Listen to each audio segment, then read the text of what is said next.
All right, so we're gathered together, let's see, to discuss the critical zone. And we know that over Earth's history, the composition of the atmosphere, the evolution of plants, evolution of animals, all depends on the evolution of the near surface. And so many landscapes we see, including the one right here outside of our window, look like this: hilly, mountainous, high relief. And if we go inside of these landscapes, we see material like this. So we have maybe a thin soil, disaggregated material that's mobile, that can move down slope. And then under that, in place, we have rock that is weathering. And so landscapes are structured. We have hill slopes, we have topography that forms because rock is uplifted, and channels incise into the rock. Stream networks are developed. These are the circulation system of our landscapes, right? Moving sediment, water out of the landscape. And on the hill slope, we can have a variable thickness of that soil and weathered bedrock. Remember, the soil is mobile on top. It's formed from the rock. And the thickness of weathering can depend on the balance between erosion at the surface, the mobility of that soil, and the extent to which weathering can penetrate a landscape. And we saw a beautiful example of a pyrite weathering front where we see this very thin weathering zone that forms because of the balance of the removal of material at the surface and the penetration of oxygen at depth, right? And so you can imagine that this thickness can vary over many scales across landscapes, and this structure dictates how water and sediment and nutrients move throughout the watershed, right? This is what we're here to discuss today. And so for a very long time, hydrologists really focused on the most conductive, the most open, porous part of the landscape, which is the soil. And we thought all of the water probably must move through the soil. It's been many decades since we thought this, and now many studies have demonstrated that the water that ends up in our streams in landscapes like the one here, with high relief, moves through rock, and sometimes many, many meters of rock, tens of meters of rock, maybe even the entire relief. And so water that ends up in the stream comes through rock, not just soil. We've also found that plants that are living on these landscapes, and we saw beautiful imagery of this when we were out looking at the landscape, the plants are rooted directly into the rock, not the soil. We have decades of study of soil and how soils, like agricultural soils, support plants. We're now thinking about how rocks support plants and how they derive nutrients from rocks. And this means that the carbon cycle and that photosynthesis has its impact deep into the subsurface because the plants are extracting water, they're also injecting carbon. What does this carbon do? It creates acid, it dissolves the rock.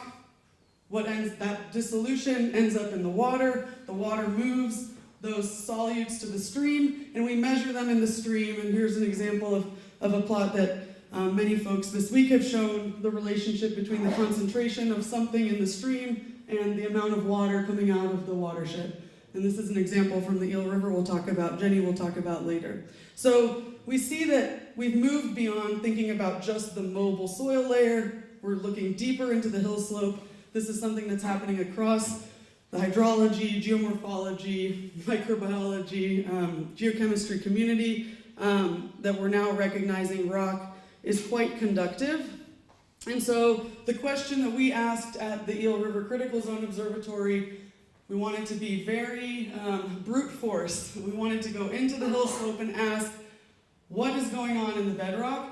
Clearly, from our observations this week, it's really hard to make measurements inside the bedrock. We can use geophysics, we can use all sorts of things. So we wanted to be very deliberate about looking in a hill slope, looking what's moving through the hill slope through the rock. And so we'll take you to Northern California. Here is the Elder Creek watershed that drains into the Eel River, that drains out into the ocean. It's very rapidly eroding at something like, or the uplift rate is something like 0.2 to 0.4 millimeters a year. That's quite fast. The rock is not unlike the rock that we saw in that landslide.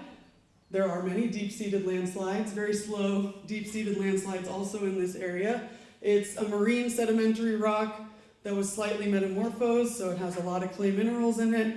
We call it an argillite, and there are deep roots there, and it was metamorphosed as part of a process of subduction. And so it extends across much of Northern California, this rock type. So we deliberately chose a hill slope to study. We want to look at the movement of water and transformation of minerals in this unit hill slope that represents a unit on a landscape.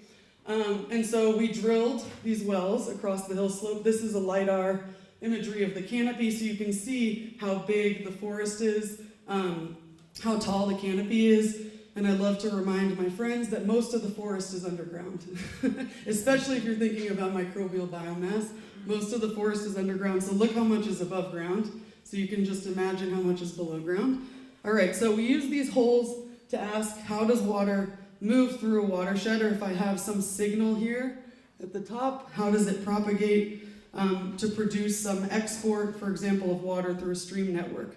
And so the first thing we did is we looked at the material that came up when we drilled, and we find that there's this boundary between what's weathered and what's unweathered or hasn't yet experienced, for example, oxidation. And this is what the profile looks like. It's thicker at the top and thinner at the bottom. Others have seen this. If you look really closely at the pyrite oxidation fronts out here, I saw it myself too. So this is quite common, actually.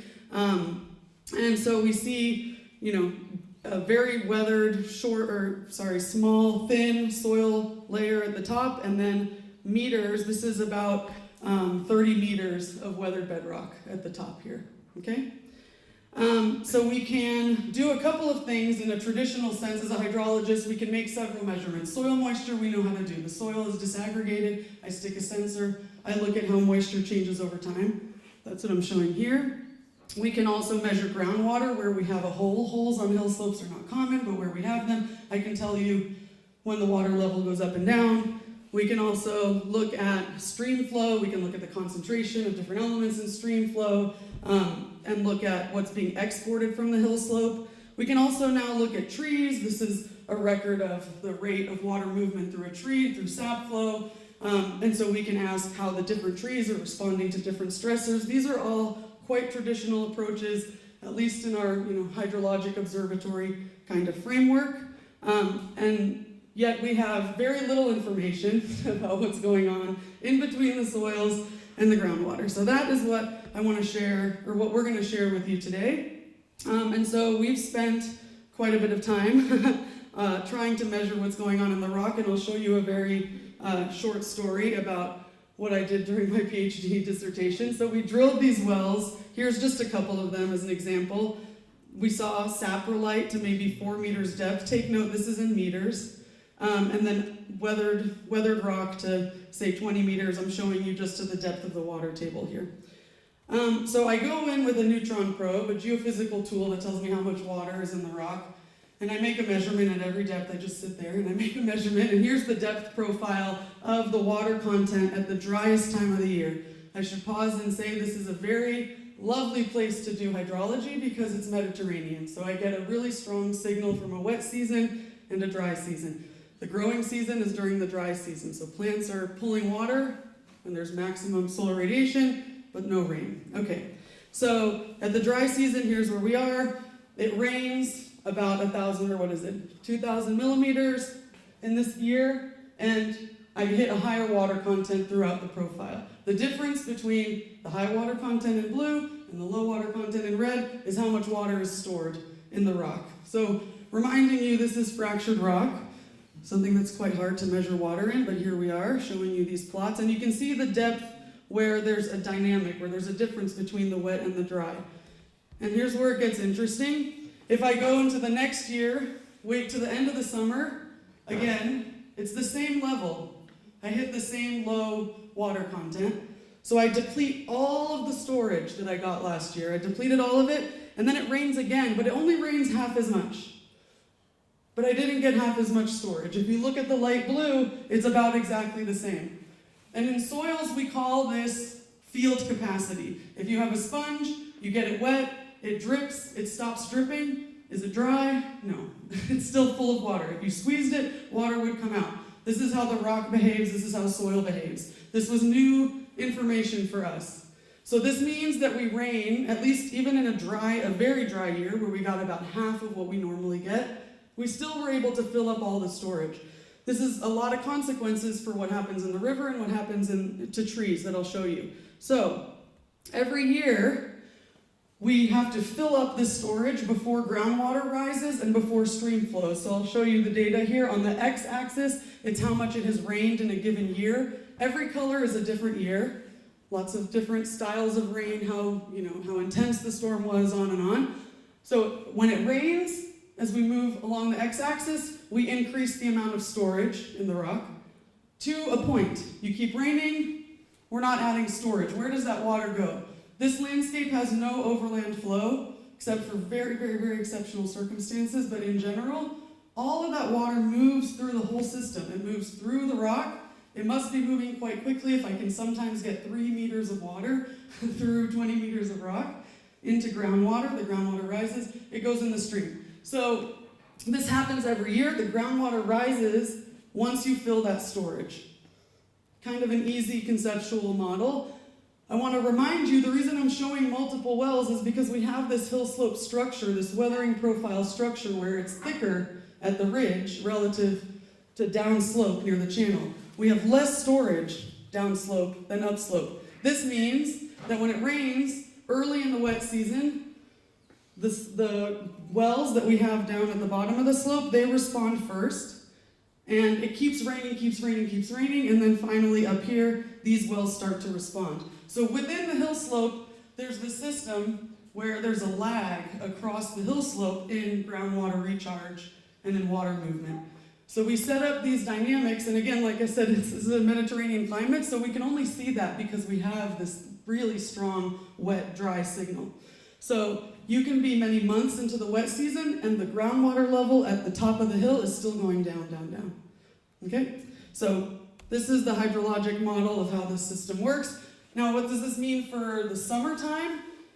The trees have the same amount of water, it doesn't matter how much it rained. So you can rain, it can be a major drought, or it can be a really, really wet year, and the trees are happy. And elsewhere in California, we've seen, millions of trees, almost 100 million trees die in the Sierra because they didn't get enough water. That didn't happen when we got a similar drought here. And so this helps us understand why that is.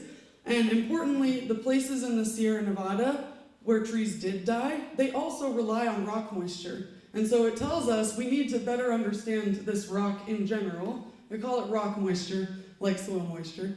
We need to understand this in general because it doesn't work the same everywhere, right? We want to understand this as a system. This is our first attempt. So over a couple of years, we looked at all these different implications for the trees, for the solutes in the stream, for the channel network, for where it's wet and dry and when, and we published a series of papers. And what those papers told us is we need to go directly into the rock and look at what's happening with carbon and with solutes, which Jenny will tell you about in just a moment. And I want to introduce you to the tool that we use to do that. So here's just a hill slope cross-section of all the different things that are across the slope. We have these things in the trees. We go up in the trees and take samples, on and on. But we developed this system that we call the Vadose Zone Monitoring System that we'll call a critical zone telescope into the ground. And it's outfitted with lots of sensors and samplers that I'll tell you about. And I'll show you a couple of images of how we got it into the ground and why that's important to how we collect our data. So the first thing is that we drilled at an angle. And why at an angle? Because fluxes in the Vadose zone are dominantly vertical. And so we don't want a vertical hole that's just trying to suck water from the sides, right? We want to capture all the water, so we drilled at an angle, and here's Jenny collecting the samples so that we can analyze the solid phase. We put a camera, we looked for roots, we looked for the structure of the rock, we looked at the weathering profile. We prepared the sleeve that is the telescope. So the sleeve is flexible. It's important that it's flexible because rock is not unconsolidated, right? It's going to be jagged and rigid, and we need all the samplers and all the sensors to be pushed against the rock and make contact so that we can pull the water out of the rock. And so we developed this sleeve together with collaborators in Israel, and then we installed this sleeve at an angle, and we make sure that those sensors are facing up so that the water can go into interact with the sensor, and also so that we can sample that water Importantly, we also have gas samplers throughout here. And then we hook it up so that we can access all the water from the surface, right? So our students can go and collect these samples and know where they're collecting them from. And so this right here is the physical, representation of this little cartoon here, which shows that we've got these sensors and samplers along a profile throughout the vadose zone so that discrete measurements can be made at different depths. And those can tell us about how water storage works in the system. So I'm going to tell you about water, and I'm going to pass it on to Jenny to tell you about carbon and solutes in a moment. But first, let me tell you how this instrument shaped our thinking or changed how we thought about this zone. First, here is continuous water content. Earlier I showed you that I sat at each well and I made individual measurements at different points in time. Here we have continuous water content, so I just want to orient you. At the top I have rainfall, cumulative rainfall, and then I have water content with depth. And so you can see at the top it rises and falls when it's wet and dry. And if you look really closely, you can see there's a lag in the drying over time. And in the wetting, it's actually quite similar at every depth. Interesting. And so this is the seasonal cycle. At these lower depths, you don't see very much dynamic. Why is that? Do you think? Trees. Look at the depth. Well, I guess I don't show you the depth. Something like 8 to 12 meters, we see trees pulling water. But what's fascinating, I'm going to skip here for a second, is what was, kind of an aha moment for me personally, was that I can intuit from geophysics. I don't know if Danielle's in here. We can use geophysics really reliably in a lot of cases, but when you actually get a sample of the water that you think is there, and then you can't get a sample of the water when you think it shouldn't be there, it's very different to have something in your hand that you can see. So that's what I'm showing here. All of these black bars show a time that we could take a sample. And so why can't we take a sample during the dry times? Because the pressure that we pull is not hard enough relative to the pressure that the water is held in the rock. So the trees have pulled harder than we can pull, and so we know, okay, the trees took this water. This is very exciting for us, right? So this is a representation of all the samples that we collected. This is only for a couple of years, and it's been several years since this plot was made. And so we can also look at the composition of whatever we want in that water. I'm just showing you here a color just as an example of a water stable isotope, deuterium, and you can see patterns, right? You can see variability. You can start to pull out maybe something we can learn about water transport. And so as I showed you, illustrated hopefully very clearly to you, we can make up lots of stories about what happens between the soil and the groundwater in the stream, if we're lucky to even have groundwater. We can make up stories about what happens between soil and the stream. Here, we have a nice view at different depths of what's actually happening. We don't have to make assumptions. We don't have to back it out of a model. We can see what's happening. So I'm showing you here an example, again, of deuterium. So this is just a water stable isotope. And the black line is the average input over all the years that we monitored. And you can see that the bottom, the deeper part of the vadose zone and into groundwater looks like the average over many, many years.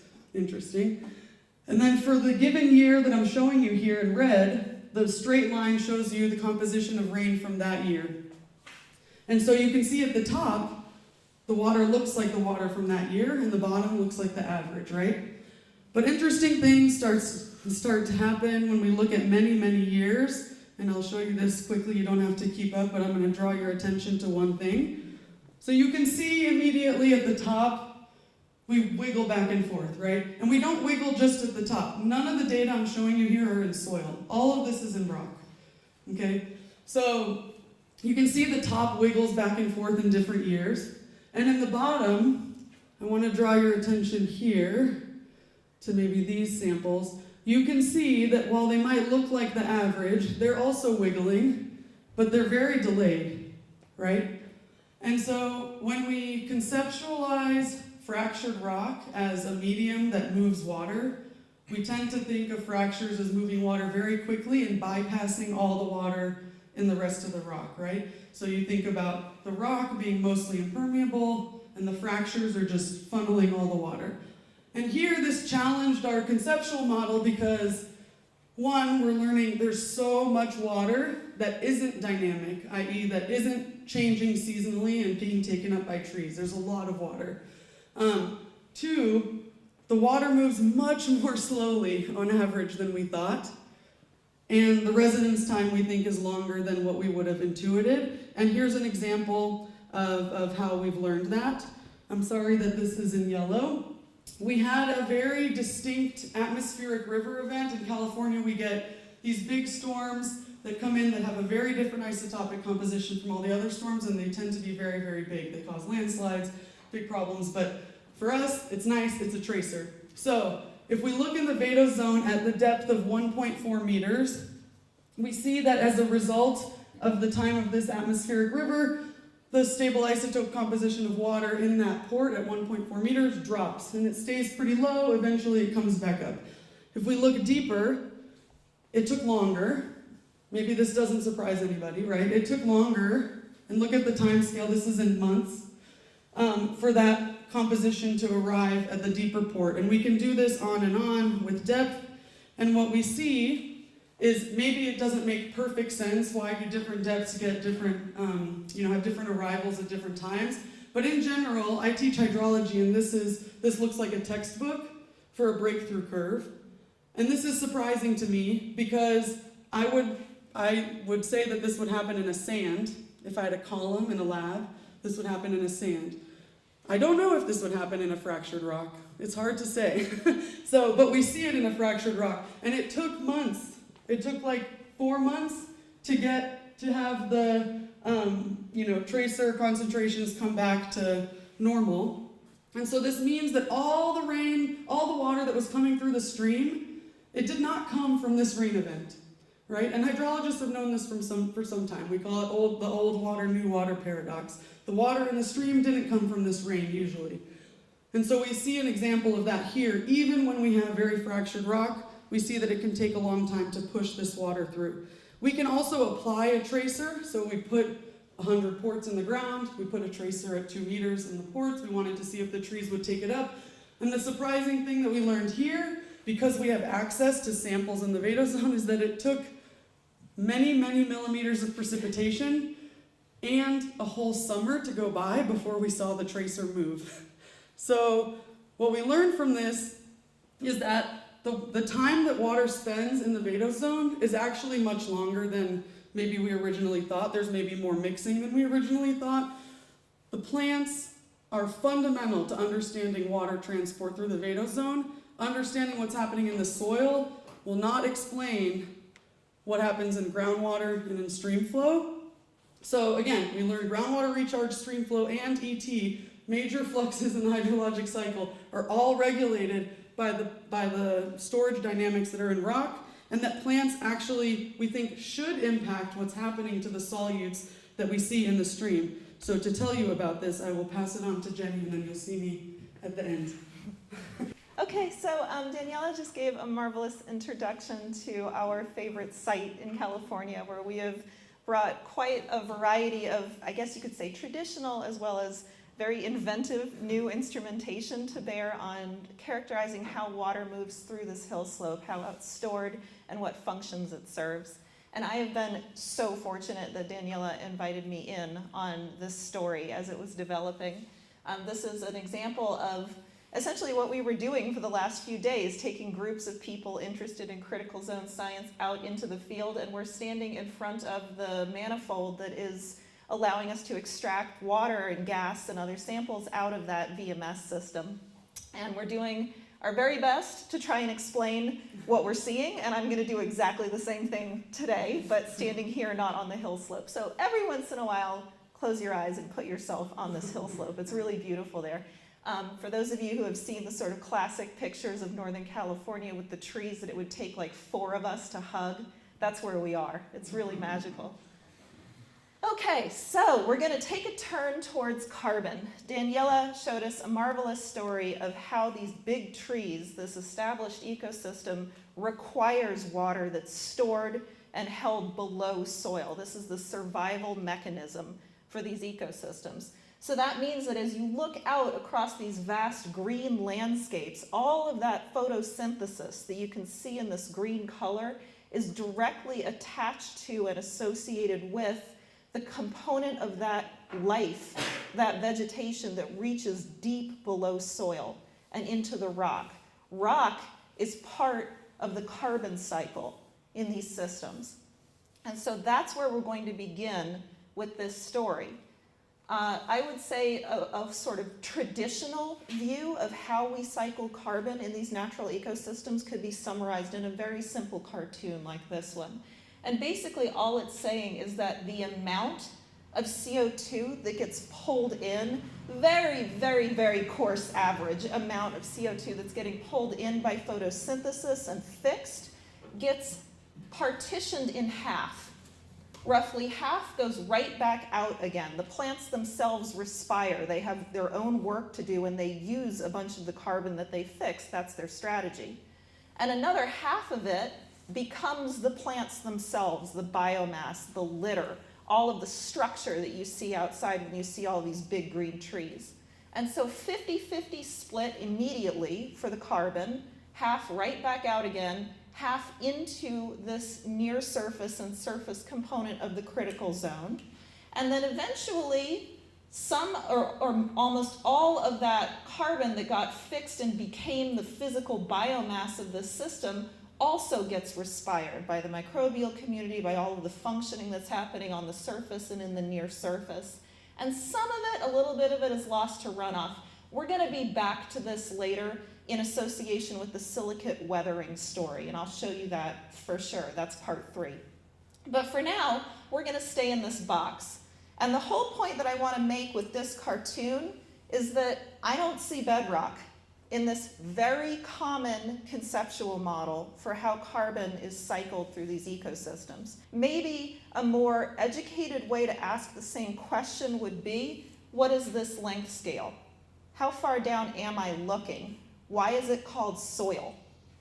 And why it's called soil, I think, has a lot to do with our own efforts to characterize how the near subsurface functions in the carbon cycle. Here's an example of a very well-cited and well-conducted study where they were trying to describe how deep into the subsurface common plants root, and so therefore how deep into the subsurface their carbon cycle would reach. Do you notice anything about these plants? They're crops, right? I don't see a single tree on there. And each of these depth profiles is going down to 200 centimeters, 2 meters, and we're done. Now think about those big trees. I don't think they root 2 meters into the ground, they fall down, right? Daniella's already shown us very clearly that they're going many meters, tens of meters into the subsurface. And so our own vision, our own window of how deeply rooted plants go is biased by the ways that we look. And this is essentially a cumulative plot showing that.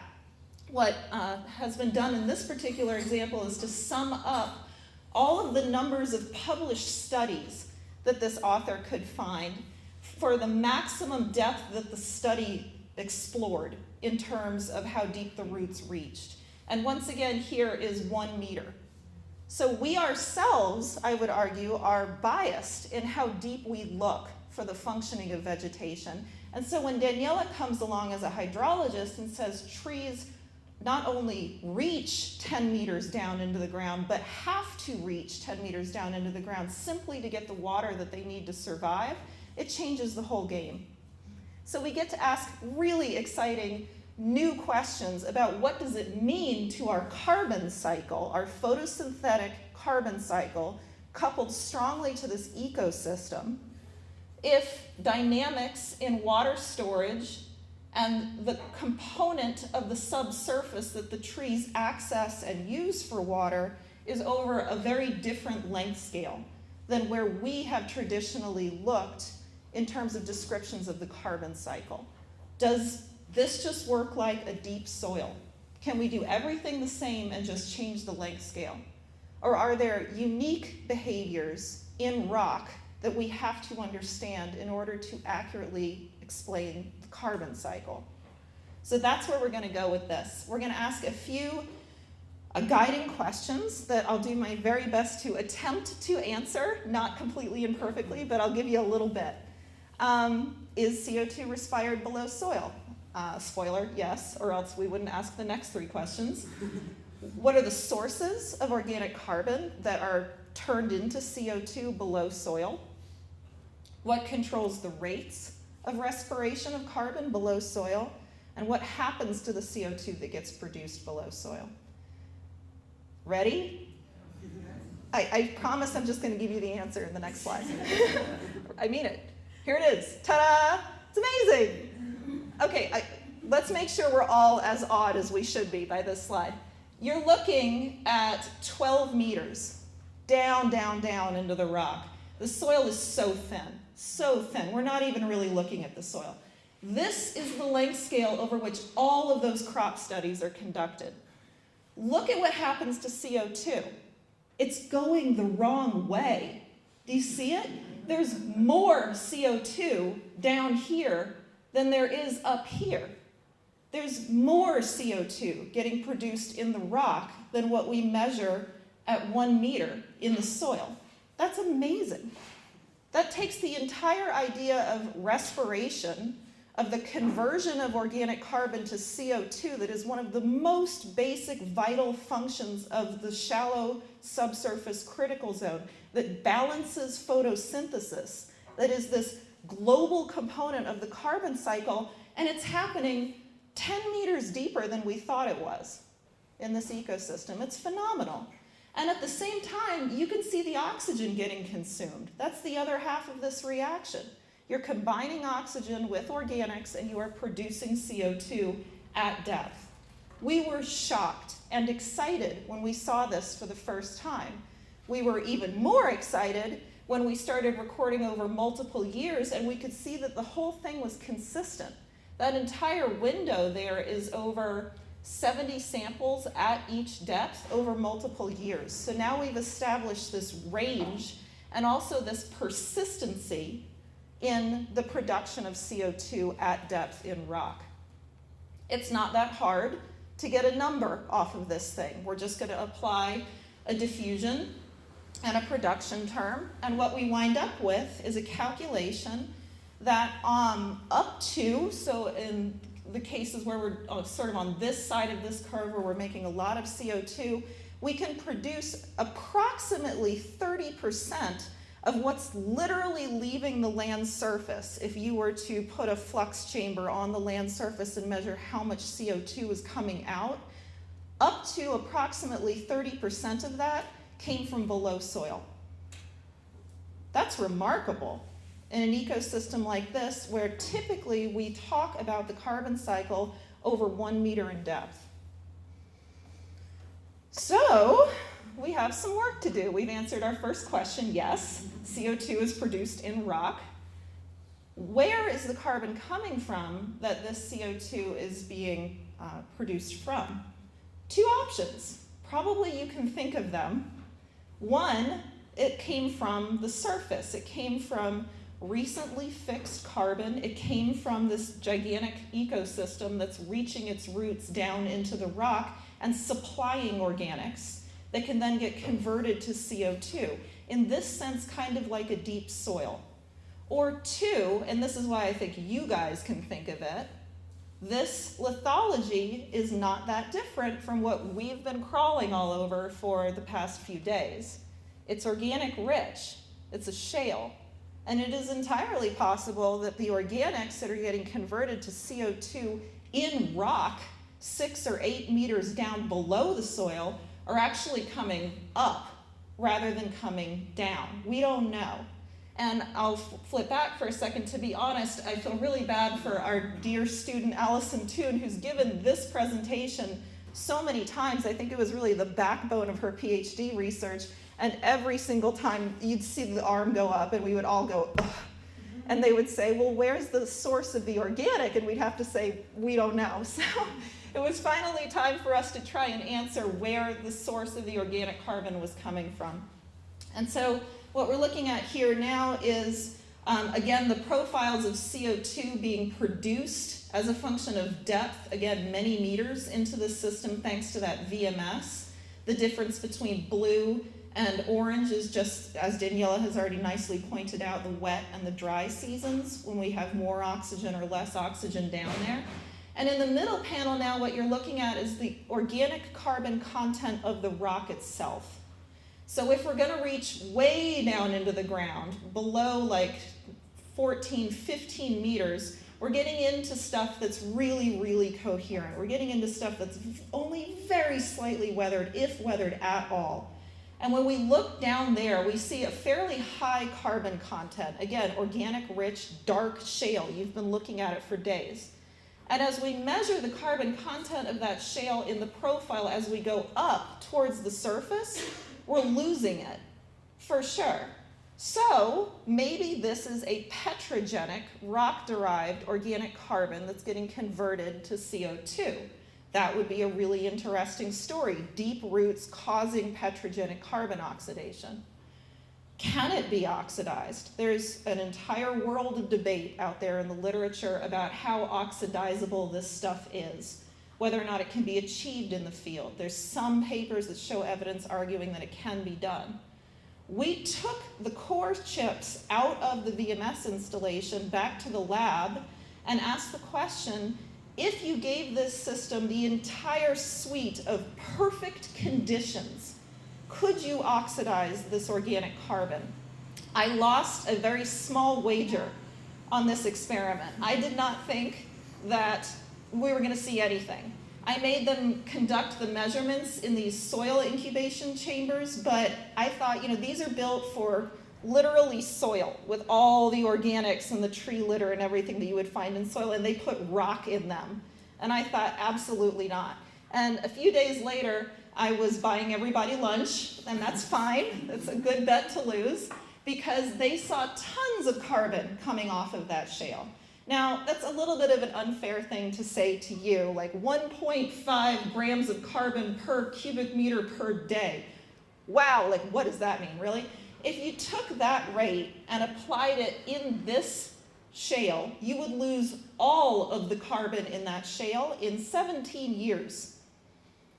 Really fast, very, very fast, too fast. By orders and orders and orders of magnitude, way faster than the rate that we're actually losing organic carbon in this solid phase. In the field itself, many, many, many orders of magnitude slower, just based on this loss rate and the uplift rate that Daniella quoted earlier. In fact, at this rate, we can put something on the order of 13% of the original organic carbon that was in the shale before it even reached the bottom of the critical zone, all the way up to the surface. So a significant component of the organic carbon that's in the rock is leaving through the soil and through erosion. So a big difference between what can be done under ideal situations and what is happening in the field itself. Now, overprint on top of that, deep roots, active water circulation, a vibrant carbon cycle that's we've been able to record through multiple years.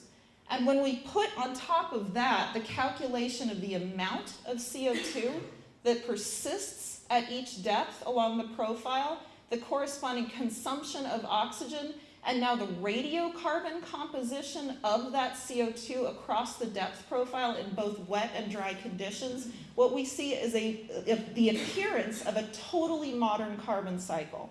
There is so much CO2 getting produced down there. So much CO2. A tiny, tiny little bit of it is probably petrogenic. In fact, this is probably a pretty fast rate of petrogenic carbon oxidation in a field scale setting, but you cannot see it. The vast majority of what's being respired down there and what's producing CO2 down there was very recently fixed. It's strongly associated with those deep roots. It's strongly associated with the trees. It is the active forest itself that's producing this CO2.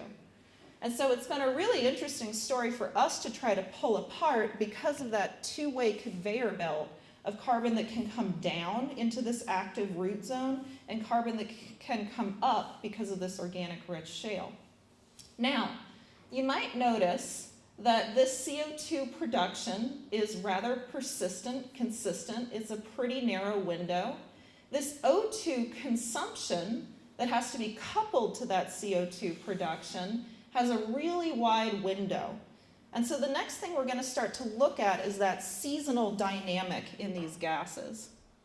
So this is back to Daniella's world for a moment. You've seen this plot from her already in a variety of different ways. These are just examples of 2 periods in which the rock moisture was relatively low, so the trees had used a lot of what they needed. These are 2 years of periods in time where the rock moisture was relatively high. So this is the wet season when there's a lot of rain. You can see variations in the temperature indicating the warm, dry time and the cool, wet time. If we sort of overlay these things onto the gases, then you can see a very clear seasonal signature in the oxygen. When it's cool and when it's wet, we deplete a lot of the oxygen in this system. That's this part of the oxygen curve. When it's warm and when it's dry, we get a lot more oxygen coming way down into the profile. Please notice for me, those of you interested in pyrite oxidation and are fans of the landscapes out here, that we are at 11 and change meters down into the subsurface, and we have nearly atmospheric oxygen contents. That's crazy. That's a lot of oxidative potential that's getting way, way, way down into the rock, and something that we wouldn't have seen without that telescope that let us look down into this uncharacterized portion of the hill slope. So we have a strong seasonal cycle in oxygen, very much coupled to the ability of that gas to move through relatively wet versus relatively dry pores. In comparison, we actually don't see that much of a seasonal signature in the CO2. And so one of the important inferences this brings us to is that it's not necessarily the availability of the oxygen that's regulating how much CO2 is getting produced in these systems. It is more likely that this CO2 production term is associated with how much labile organic carbon can be accessed at that depth. Another way to say the same thing, there's always oxygen available here, which is another really interesting and unexpected insight that we got out of this installation of the telescope of the VMS. You would not have walked up to this hill slope and thought there's plentiful oxygen 10 meters down. And yet here it is persistently throughout the year. That dynamic sort of cycle, that swing between wet and dry oxygen conditions actually gets propagated even deeper into the hill slope than you might expect. So up here in this sort of dynamic range where water is being extracted seasonally by the trees, you can see the water contents varying from year to year, and you can see the oxygen contents mirroring the water variability.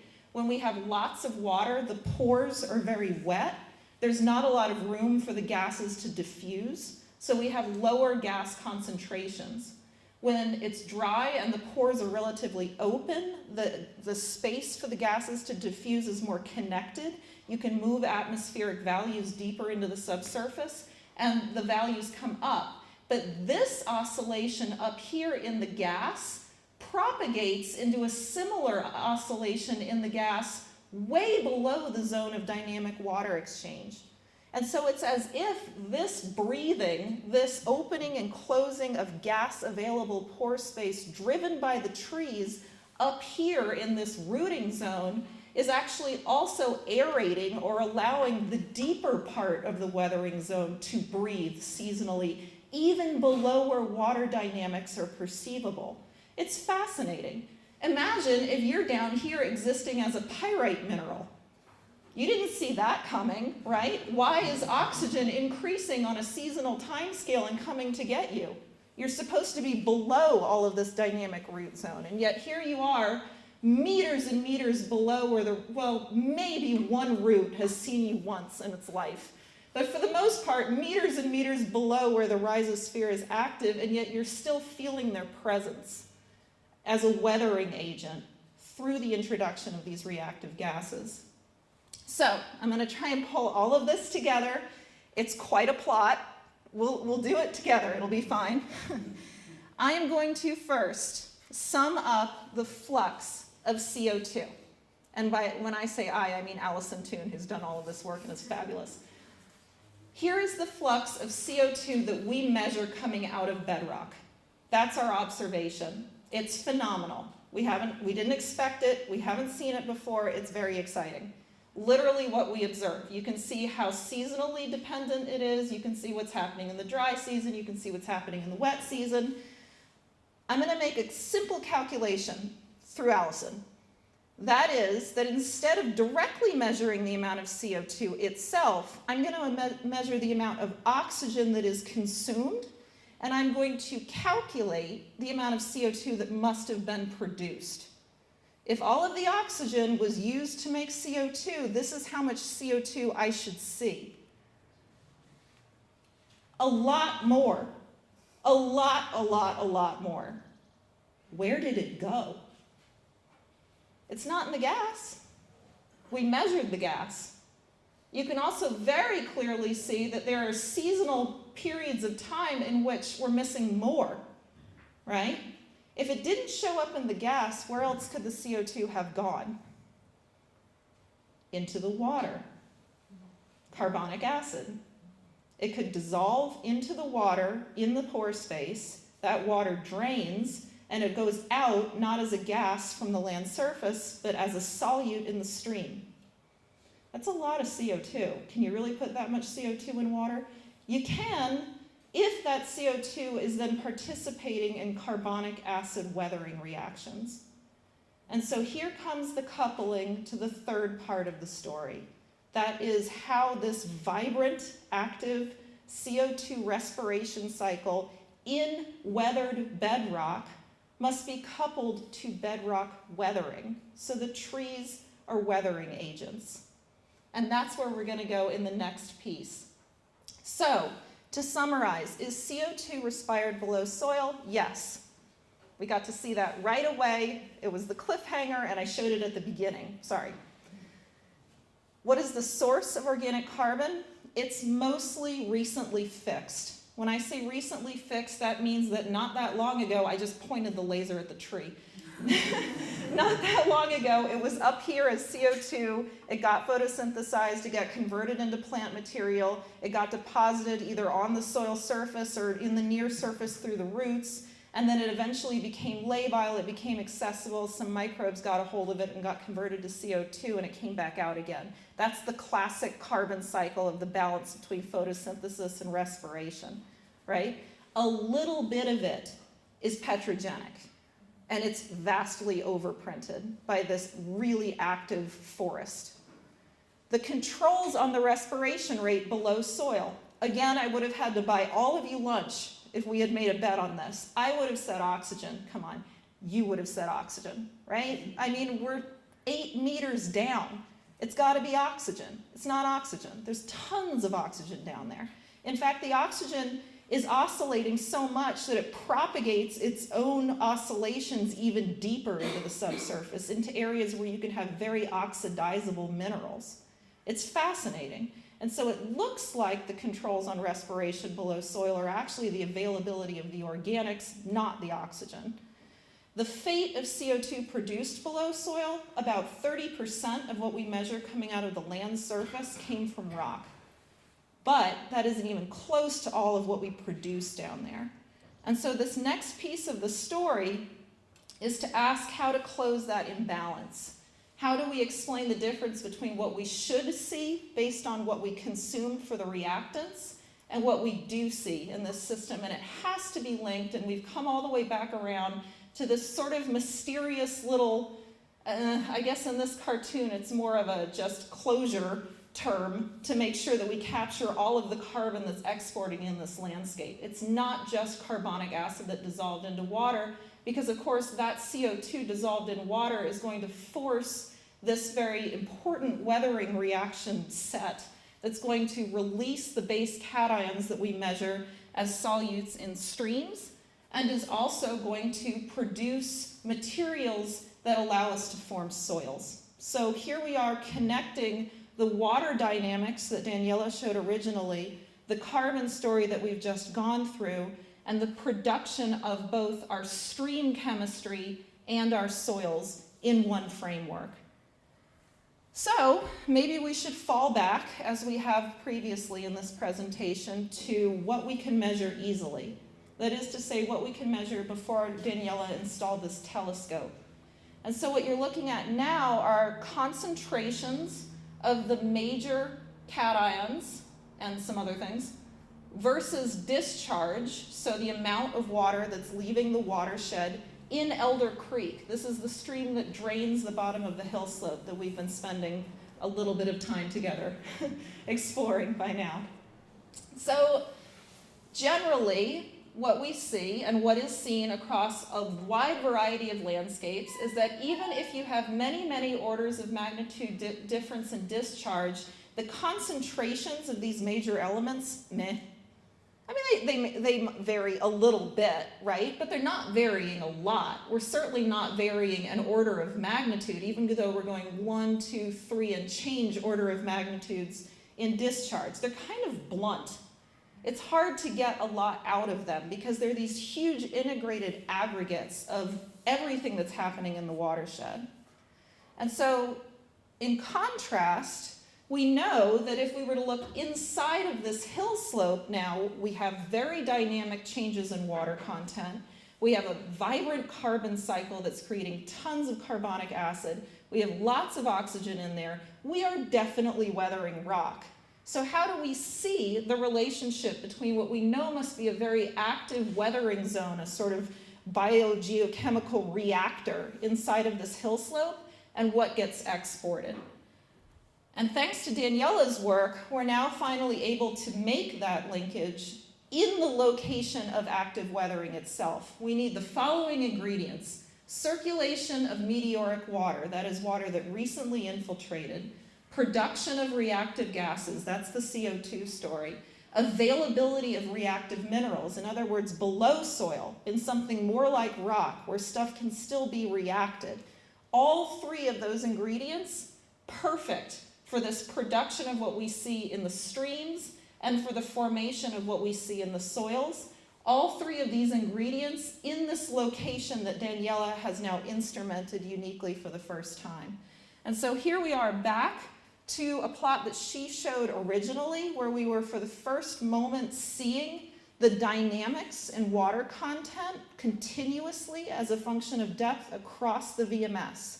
So at shallow depths, something like 2 meters, you're seeing very strong seasonal dynamics. By the time you get down to like 13 meters, everything's pretty stable, and everything in between. She made a lovely story out of the meaning for us when we realized that there were times of the year where we couldn't pull hard enough to get the water out of that rock. That means that the trees pulled harder. They already took that water. We can't have it, they took it. And so we have clear evidence of when the trees are extracting all of the water that they need to survive the dry season. And now we can start to ask, what does this mean for solute compositions in the same system? So every time you see one of these black lines, that's a water sample that we were able to collect. She very kindly sent them to me, I don't know why, but many years later, we are able to finally show the solute composition of the water that's stored in rock above the water table in this ecosystem. And here it is, which is kind of exciting for us. There's a few examples. Some of them behave more or less, I think, like we would expect. Calcium, in this case, is going from these kind of cool blue colors, or the shallow depths of the VMS, up to these dark red colors, are the deeper ones. So nominally, progressively increasing in concentration as the water moves deep, deep, deep, deep into this fractured rock.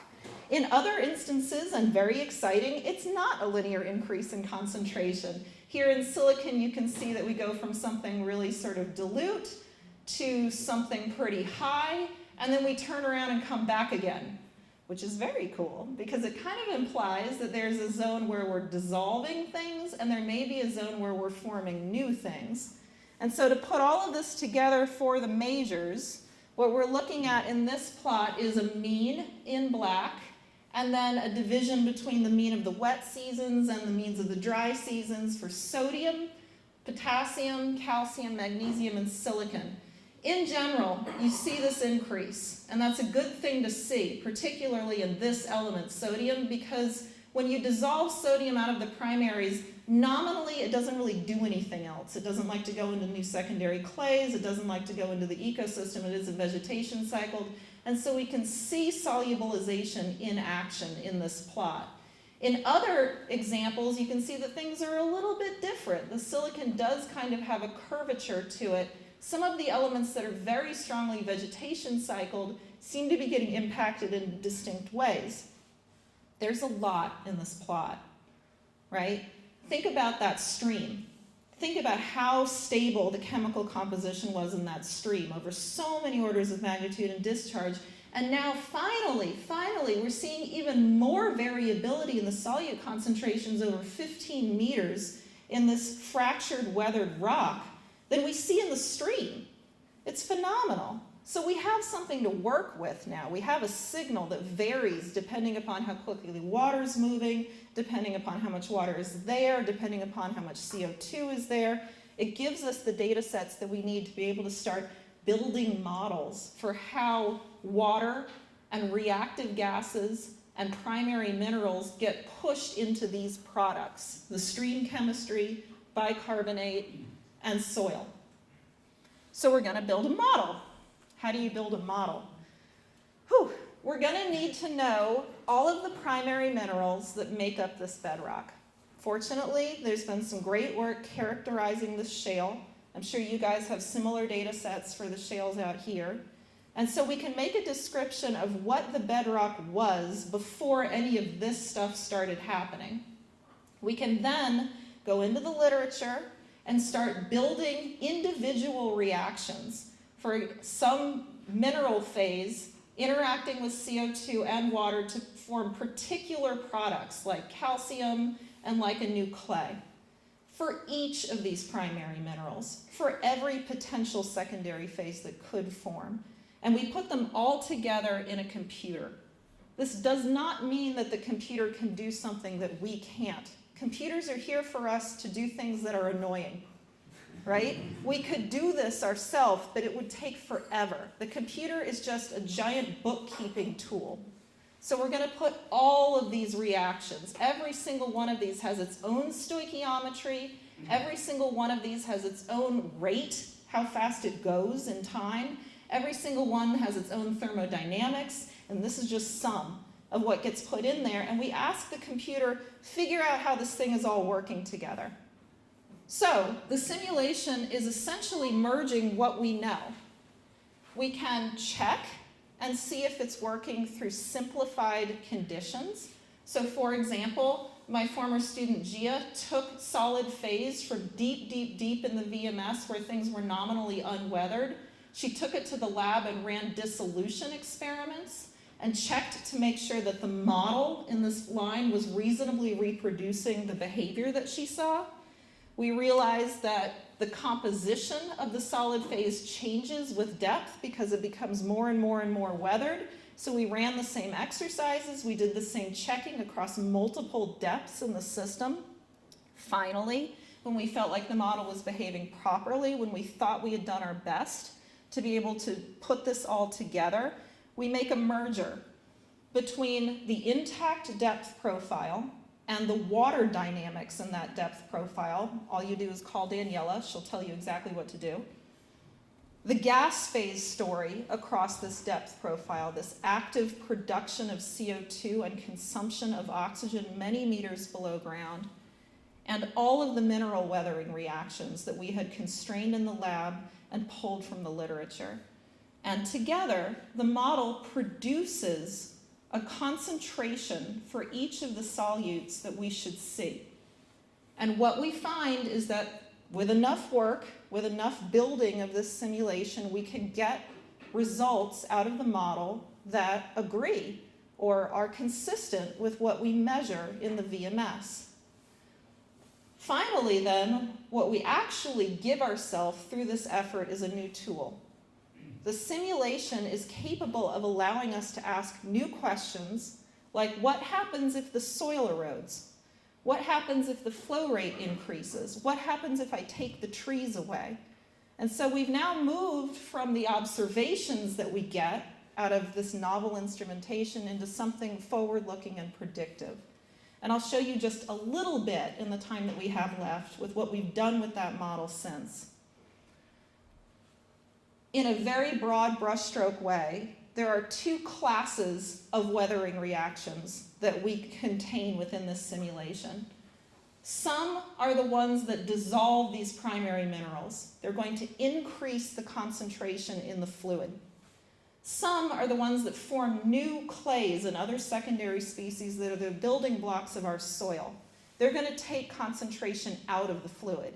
Can you see how that's a balance? There's a whole class or a whole group of reactions that are putting solute chemistry in. There's a whole group of reactions that are taking solute concentrations down. Remember how stable that stream was? It would not vary over orders of magnitude in discharge. This balance, we think, is underneath that stability. And so we're going to go looking for that in this hill slope. And the way that we do that is to hire a new graduate student and to bring in a new data set from the VMS. Again, it's a playground. We get to do so many interesting things with these samples. In this case, we're bringing in a trace element, lithium, which is also nominally increasing across that weathering profile. And the beauty of this particular element is that when you measure its stable isotopes, you're essentially following a tracer for just the secondary clay formation. Out of all of the things that are happening in this system, out of all of the things that are happening in the model, only this class of reactions is going to cause that increase in the lithium isotope ratios in the fluid. So it's like a tiny little tracer of something that's happening inside this big picture. So we can ask the model, can you do this? Are you actually getting this right? In which case we really believe that we're getting this part right. And so when we start to put all of this together, the model is able to reproduce the isotope ratios, and so we become quite confident in our ability to describe essentially the rates of individual reactions that participate in this cycle. When and where are we forming kaolinite? When and where are we forming illite? When and where are we losing smectite? These individual clays are hard to constrain, and so it's really wonderful for us to be able to have this predictive framework for what's happening across that hill slope. Now, you're probably about ready to start yelling at me. That's fine. This is one vertical profile in one location in a hill slope. Daniella showed us beautiful pictures at the beginning of the whole hill slope. This is just one snapshot into the hill slope at one location. If you went uphill, the vadose zone is thicker. If you go downhill, the vadose zone is shallower. The vadose zone across the entire thing is draining into a shallow water table. That water table is exporting groundwater into the stream, and the whole thing is this integrated signature. Does this work across the rest of the hill slope? So we're going to back out of our telescope. We've spent plenty of time there. It's been fun. We have more work to do. But it's time to start stepping back to the whole system. And so we begin by looking at the same data in the wells. And in general, what we see is that we lose lithium from the top of the hill to the stream, and we increase the isotope ratio of the lithium from the top of the hill to the stream. This is a strong indicator to us that clays are continuing to form in the groundwater as it's moving downhill. And if we put all of this together through the vadose zone, thanks to the VMS, through the groundwater, thanks to the well, and ultimately to the stream, we find a really interesting story. Continuous across this entire system, very, very shallow, soil is down here, through vadose zone, through groundwater, into stream, we are increasing that lithium isotope ratio. We form clays across this entire thing. But across the vadose zone, our net increase in lithium concentration is then balanced by, across the saturated groundwater aquifer, a net decrease in lithium concentration. Ultimately, what we get in the stream has gone through quite a ride. That water took on a whole lot of lithium and was forming clays while it was doing it, and that water lost a whole bunch of lithium and was forming clays while it's doing it. So when we finally look into the stream with this new lens using this very sensitive isotope ratio, we're starting to see dynamics. We're starting to see responses to big storm events that are essentially reflecting little shifts in this balance. If you change just ever so slightly how quickly water can make its way through this little roller coaster of solute generation and clay production, then you ever so slightly tip the balance in these isotope ratios, and you can use them to see the solutes taking their ride through this system into the drainage network. And so as we back all the way up now to the bulk solute concentrations in the stream itself, we think we're beginning to build an explanation for why we see this behavior so consistently. This stream is sort of famous for its stability in solute concentrations over all of these discharge values, and it's because it's essentially reflecting a balance between a zone of the hill slope above the water table where solutes are produced and a zone below the water table where clays are produced. And that sort of modulation gives you a very stable signal. So I'll give you a cartoon of our unit hill slope. This is what we've learned so far in the solutes thanks to the VMS.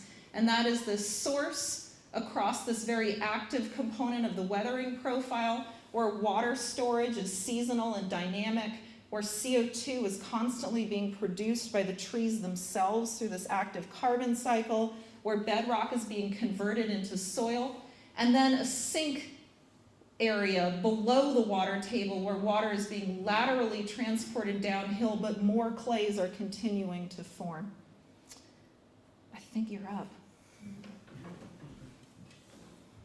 So Jenny just put everything together, took us from a 1D world to a 2D world to help us have some expectations about how the activity of plants on hill slopes, their interaction with the rocks, will dictate what we see, coming out of the stream network.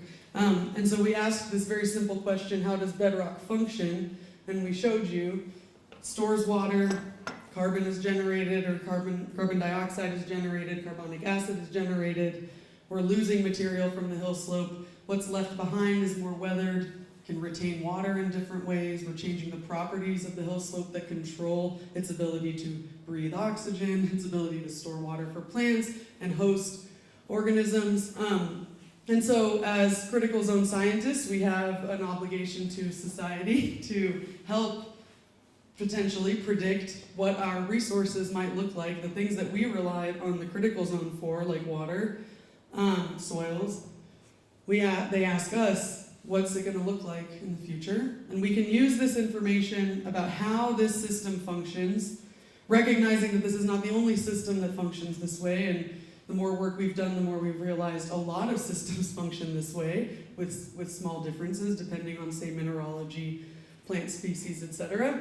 And so it's our obligation to ask, how can we predict? And Jenny showed us that we've built a model that helps us predict water chemistry with various perturbations, like changes in tree species, the timing of transpiration, on and on. And we've had a very short opportunity recently in the last 2 years to have a very, very extreme drought. And this type of extreme drought is predicted for Northern California. It's predicted for down here, really long heat waves. It's predicted for a lot of places. And so we asked, what is this stress going to do to the system? And we had a very short window, very small window into this. And that's what we're working on now, is understanding the signal of drought in the hill slope. How long does this persist? How transient is this signal?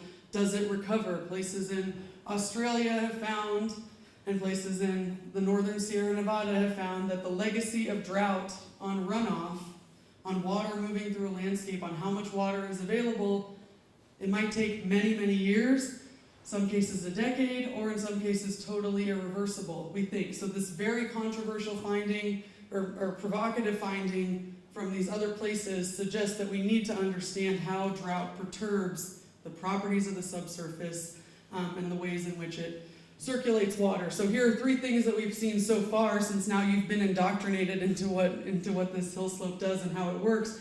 1, we saw at the top of the hill slope, groundwater didn't recharge in the drought year. We never got, and I'm circling kind of the wrong year. Here is where, oh, sorry, thank you. Oh, okay, I'll get there. Is it this one? This one, okay, thank you. So, this year, the circle should be here. We didn't really see groundwater recharge. We didn't see that rock moisture get to its storage capacity. We think those trees were quite stressed. We also saw that the ratio between carbon dioxide and oxygen that Jenny told us is important to producing acids that then get dissolved into, or that are in the water, that dissolve our rock, that ratio changed.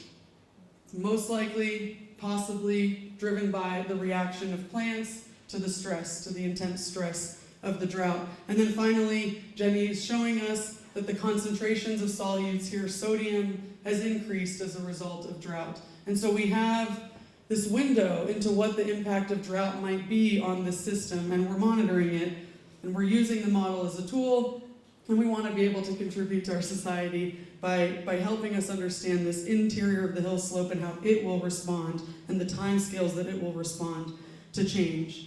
And so I want to leave you with this idea that this is not the only place. Yes, we studied this place very, very intensely and for a long time. And everything we've shown you was only possible because we studied it very intensely and for a long time. And I would argue we did it in a quite strategic way by thinking about how landscapes are structured and how we can select a place in order to scale up our observations. So we can be a little strategic about that. But many places are like this. And we've shown with various remote sensing products that trees commonly, routinely, not just in drought, interact with rock. They take water out of rock, they introduce gases and acids into rock. This is a very common thing that's happening across the world as we see tree lines move up, as we see succession of species happen due to changes in climate. It is our duty to help understand how that's all going to impact our water resources, our soil resources. And so I hope that we've shared with you that this rock beneath the soil is worth looking into, and it may be challenging, and we've certainly demonstrated that it's quite challenging, but that we've learned quite a bit, and that all of these systems are connected. Climate, through the trees, impacts the rock, impacts what we see in streams. And so I will leave you with that, with this image of where we are here today. And thank you very, very much. I hope we have some time for questions and discussion. Thank you, thank you.